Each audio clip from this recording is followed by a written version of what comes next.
Namaste. Jai Hind, sir. Can you hear me? Just 1 second. Dr. Jitendra Singh. Namaste, Anand. Namaste. Thank you. You're on the move and you've taken the time out to speak with us, but it's a proud moment for us. You were there. Always. You were there inside. Thoda a experience so pleasure bataiye.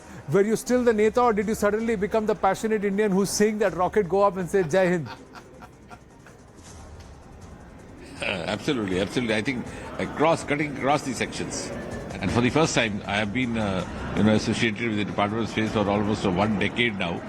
It was an amazing scene over there in the Satish Dhawan Space Centre for one important reason, that I've never seen such a huge crowd of people over there. That is also significant of the fact that Prime Minister Modi has unlocked the gates of Sriharikota for the common public, and we had as much as, I think, not less than 1,000 media persons. Wow. 1,000 media persons. Then one of them said there was a tweet from the Congress party saying that these things used to happen in their times also. I said, did you ever happen to be here?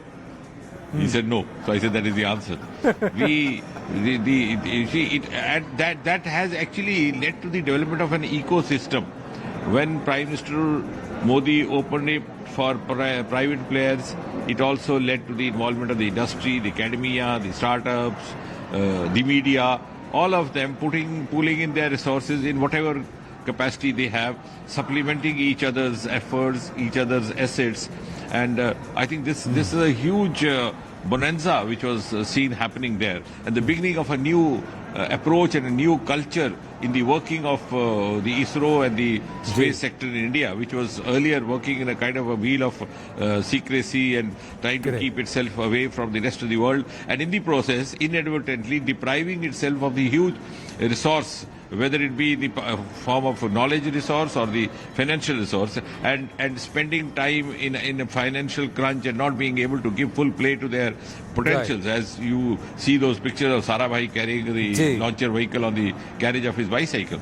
So I think there's a huge change which was witnessed today. Sir, the scientists also seem to be, not so serious. They also like a bit of banter and some fun. We saw Somanath ji, the mission director, also indulge in some fun while they were announcing and talking about it. That also brings across the human face, doesn't it? Jan Bhagidari in the true sense. Yeah, absolutely. Absolutely. That's precisely I'm saying. There's a change in the culture, work culture itself, because you see what had happened is that for the last 60, 70 years they were working in isolation. They would not move out, they would not let anybody come in. It was a taboo moving out, mixing with people. So they got to live in a different kind of a world. And the interpersonal, interactions and the interpersonal behaviors also take the kind of form that the environment that you live in. Now they are dealing with young startups, some bright young boys, girls from IITs and science institutes. They are dealing with industry houses, both domestic and as well as overseas. They are dealing with academicians of all hues and colors. So that has also given them a huge lot of exposure. So it has enabled the growth on both sides. So I think it's a optimum pooling of all the assets that is behind. All the stakeholders have been brought together. So obviously, as you rightly mentioned, that fun might have been missing because they were not allowed to have fun, or they even forgot that there was something like fun outside. It was evident this time around. Just two more questions, Dr. Jitendra Singh. I know you've also got pressing engagements. I just want to understand from you, sir. Ye landing ab ki baar pakki hai? You have the confidence? No, absolutely. Actually, क्या है कि even in the landing the last time, in some quarters it was said that it was a failure. But as somebody from the scientific fraternity, I would rather say that it would be unfair even to call that exercise a failure, because if you go by the record of the other countries, none of them have had a smooth landing in the first or second attempt. So to that extent, our statistically record is better than many other countries, whether it be the USA. But having said that, what happened last time was that the landing did happen. Yeah. Not that it didn't happen. The rover there did bring out messages sent back to us, but the entire lot of agenda that we had envisaged for ourselves did not get accomplished, and that was an disappointment for us. Now this time, not only that part has been taken care of, because of course even if it is a successful mission, we always tend to improve in the subsequent mission. You know, like you direct one movie and then you learn some pitfalls and you improve on the next movie, even regardless of whether the earlier movie had done well, even then you try to do that. So we try to improve upon even on the successful preceding mission.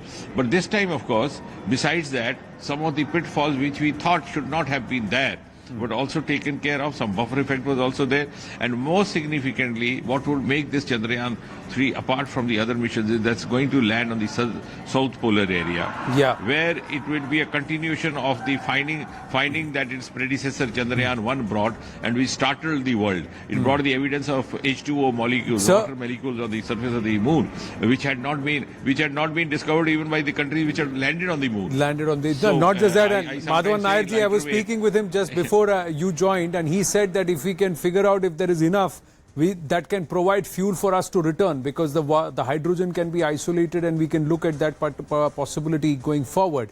Sir, even as we speak, final question, Prime Minister Narendra Modi has reached the Elysee Palace for the joint statement. With the Americans, we had the Artemis space station agreement that we would send one of our astronauts there. With the French, what are we looking in the arena of space?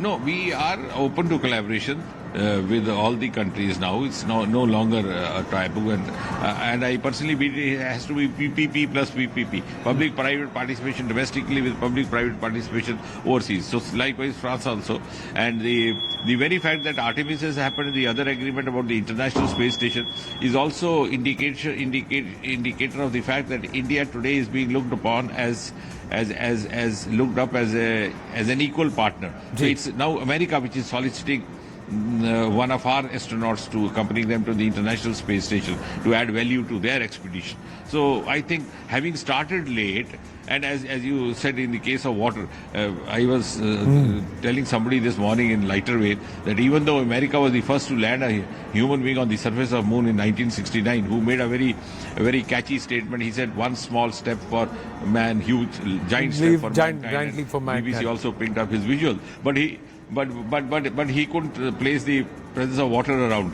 So he had a small stall. It was our Chandrayaan which collected it. So now India is being looked up as a very important, a very valuable role player in this entire space sector domain. Sir, proud moment, sir, and thank you very much for accommodating in such short time. Thank you for your time, and always a pleasure to speak with you. Thank you. And let's take that conversation.